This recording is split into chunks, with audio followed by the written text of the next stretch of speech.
आप देख रहे हैं अल्फा डिफेंस हिंदी में आपका स्वागत है। अगर आप इंडियन आर्मी एयर डिफेंस की बात करेंगे तो आपको समझ में आएगा कि इंडियन आर्मी के पास में बहुत सारे अलग अलग तरीके के वेपन सिस्टम्स हैं। इनमें से बहुत सारे सिस्टम विंटेज सिस्टम्स हैं और कई सारे स्टेट ऑफ द आर्ट नए सिस्टम्स हैं। वेरी शॉर्ट रेंज कैटेगरी की अगर आप बात करेंगे तो man portable air defence systems हैं, जैसे कि Igla S, anti aircraft guns जैसे कि AS-70 या ZU-23। मैकेनाइज सिस्टम्स की अगर आप बात करेंगे तो भारतीय थल सेना के पास में ZSU-23 फोर्स शिल्का भी है, जिसको रिसेंटली अपग्रेड किया गया था। इनफैक्ट इंडियन आर्मी की तरफ से अपने सारे लेगेसी सिस्टम्स को अपग्रेड किया गया है और इनको धीरे धीरे डिजिटाइज भी किया गया है। आज के इस वीडियो के कॉन्टेक्स्ट में डिजिटाइजेशन एक इंपॉर्टेंट एस्पेक्ट है और वीडियो में आगे चलकर हम लोग इसके बारे में बात करेंगे।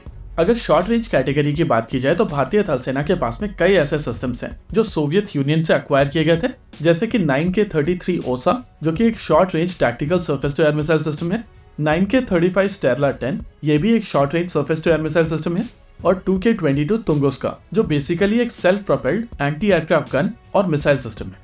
वहीं पर इससे ऊपर की रेंज कैटेगरी को एड्रेस करने के लिए देश में बनाई गई Akash surface to air missile systems acquire की गई हैं और उसके ऊपर की कैटेगरी को एड्रेस करने के लिए MR-SAM बनाई गई है। एक पॉइंट ऑफ टाइम पर ये लेगेसी रशियन सिस्टम्स रिप्लेस किए जाएंगे और उनके रिप्लेसमेंट के लिए जो सिस्टम बनाया जाएगा उसमें DRDO की V-SHORAD मिसाइल सिस्टम यूज की जाएगी।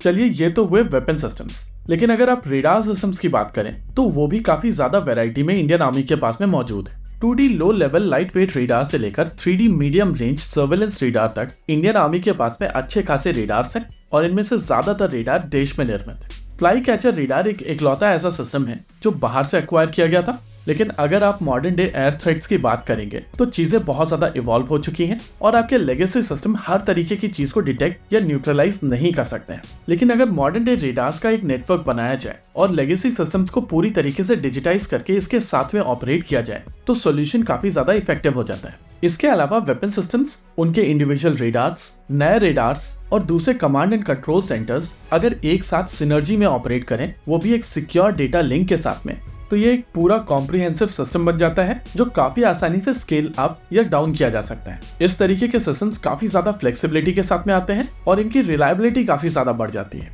इन सभी चीजों को रियलाइज करते हुए इंडियन आर्मी की तरफ से कुछ समय पहले एक प्रोजेक्ट इनिशिएट किया गया था और इस प्रोजेक्ट को नाम दिया गया था आकाश तीर।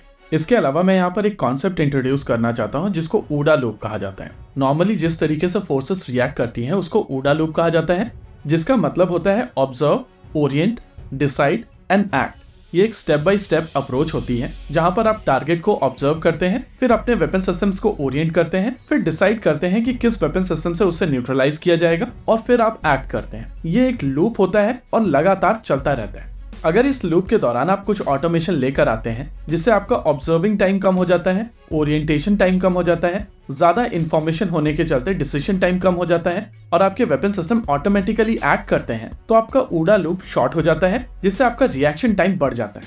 आकाश तीर के साथ में ना ही केवल इंडियन आर्मी अपने सभी एयर डिफेंस कंपोनेंट्स को एक साथ ला पाएगी, बल्कि यहाँ पर ऑटोमेशन भी ऐड किया जाएगा और ये ऑटोमेशन ऐड होने के चलते ऊडा लूप बहुत ज्यादा शॉर्ट हो जाएगा। सबसे इंटरेस्टिंग चीज ये है कि BEL गाजियाबाद की तरफ से पहले बैच के कंट्रोल सेंटर्स जो आकाश तीर में जाने वाले ऑटोमेटेड एयर डिफेंस कंट्रोल और रिपोर्टिंग सिस्टम में यूज किए जाएंगे, उनको डिलीवर कर दिया है और यहाँ से आकाश तीर सिस्टम को बनने में बहुत ज्यादा समय लगेगा नहीं। भारतीय वायुसेना के पास में अपना खुद का ऐसा ही सिस्टम था और उस सिस्टम को कहा जाता है IACCS, यानी कि integrated air command and control system. आने वाले समय में इंडियन आर्मी और इंडियन एयरफोर्स के बीच में एक बेहतर कोऑर्डिनेशन देखा जा सकेगा, क्योंकि अब दोनों ही सर्विसेज के पास में ऑटोमेटेड कमांड और कंट्रोल सिस्टम्स होंगे। इसी के साथ आज के इस वीडियो में रखते हैं केवल इतना ही। वीडियो को अंत तक देखने के लिए धन्यवाद। देखते रहिए अल्फा डिफेंस। जय हिंद।